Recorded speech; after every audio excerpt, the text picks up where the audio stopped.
Sindaco, parliamo della sua ricandidatura, ecco, lei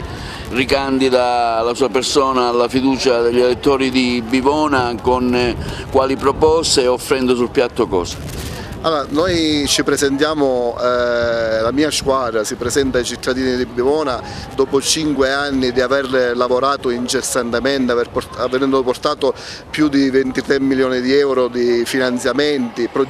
tanti progetti già presentati sul PNRR, tante le iniziative che abbiamo fatto su tutti i settori che riguardano la nostra comunità, quindi noi pensiamo di avere le carte in regola per poter continuare ad amministrare, perché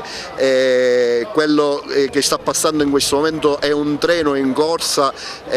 soprattutto la sfida del PNRR che non si può fermare. Noi abbiamo, Bivona è capofila sulle aree interne e anche su una progettazione condivisa con altri 28 comuni, quindi stiamo lavorando incessantemente per non perdere nessuna opportunità ed è quello che rappresenteremo ai nostri cittadini, proprio quello che abbiamo fatto. Ormai aspettiamo il giudizio dei cittadini su quello che abbiamo fatto, su tutti i progetti di riqualificazione e rigenerazione urbana, dissesto idrogeologico, protezione civile e tanto altro. E questo penso sia un buon biglietto da visita per rappresentarlo alla comunità.